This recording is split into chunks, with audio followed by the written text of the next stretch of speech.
Quando nós combinamos o tema, né, que nós iríamos focar hoje, você até me fez uma correção e eu queria que você explicasse essa correção primeiro.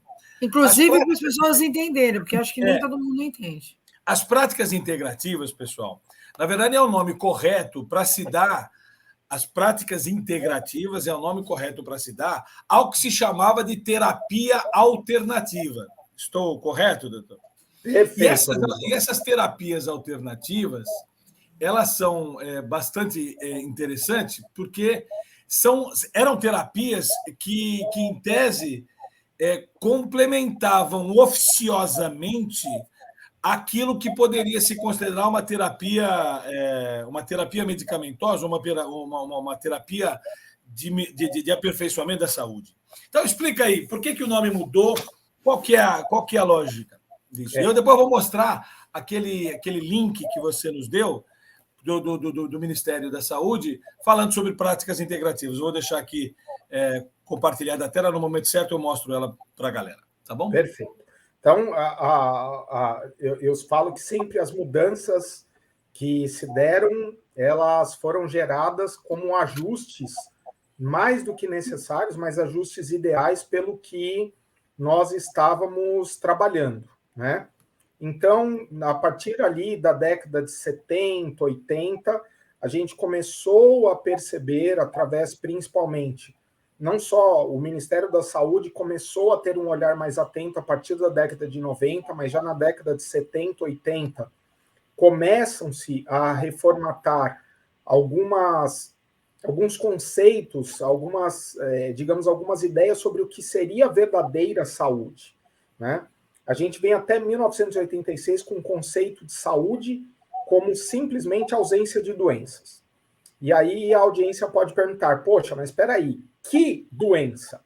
Né? Sim. Porque eu posso ter uma doença biológica, uma doença psicológica, uma doença social e até uma doença numa dimensão da espiritualidade, independente de religião ou religiosidade, que nós devemos sempre respeitar, né?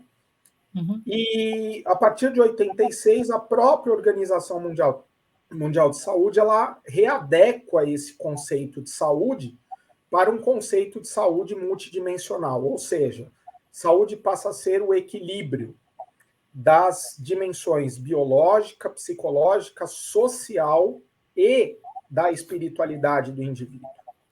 E a partir dessa reformatação, os Estados Unidos eles começam, né, a prestar atenção em um movimento que se desenha, né, a partir principalmente ali do chamado Encontro de Veneza, né, que acontece em 1986, da Unesco, onde se vinha falando muito a respeito da questão de como seria importante a conscientização do como seria o encontro dos conhecimentos tecnológicos da medicina convencional com os saberes da tradição, né? Saberes da tradição estes que eram, né, trabalhados principalmente pelo que aqui no Brasil a gente poderia chamar de terapias alternativas ou terapias holísticas, né? E os Estados Unidos, como sempre, na vanguarda da observação dos movimentos de saúde, né, eles instalam ali um escritório, né, num espaço bem exíguo, onde eles pedem para alguns pesquisadores observarem o movimento que se estava instalando ali, né? E isso foi instalado em 1989, pós-declaração de Veneza da Unesco, pós o advento da ideia de salutogênese, né, que o Aaron Antonovsky propõe, e que isso é abordado bastante dentro da medicina comportamental, ou seja, o comportamento enquanto um forjador e promotor de saúde, não apenas a saúde do indivíduo, a saúde da coletividade, mas a saúde empresarial, a saúde do ambiente corporativo, ele depende, sobretudo, de ações que promovam saúde. E os Estados Unidos estavam perguntando o que é esta prática ou essas terapias que contribuem para a formação de saúde, são elementos salutogênicos e que a gente não consegue compreender bem. E aí, em 1993, eles pegam o que era um escritório, né, que eles chamavam de um Office of Alternative Medicine, um escritório de medicina alternativa, se transforma a partir de 93 em um centro nacional ligado ao NIH, né, ao National Institute of Health, que seria o Ministério da Saúde norte-americano, um prédio de 6 andares que estaria incumbido de fazer toda a investigação a respeito do que era a medicina alternativa, né? E aí a gente já começa a ver o salto de terapia para a medicina, porque eles estavam vendo que existia um movimento, né, já de grandes faculdades, grandes universidades, escolas médicas. A gente tem até o papel do Henry Benson, né, que é um professor muito relacionado à questão da medicina do comportamento ali na Harvard, né, que ele tem um dos institutos, que é um dos institutos precursores na questão do estudo da relação mente-corpo, né? Ele tem uma publicação maravilhosa chamada de Medicina Espiritual, onde ele fala sobre o advento dessas práticas. E, a partir daí, a gente começa a ter também um movimento maior de atenção a alguns pesquisadores que começaram a publicizar pesquisas, por exemplo, com meditação, né? Até o Orlando foi aluno da minha querida... Exatamente. E já trouxemos aqui um dos discípulos do professor que era presidente do Conselho, do Conselho Regional de Hipnose. Já tivemos um dos episódios aqui com ele. E aí nós temos o quê? A questão, por exemplo, da meditação, né?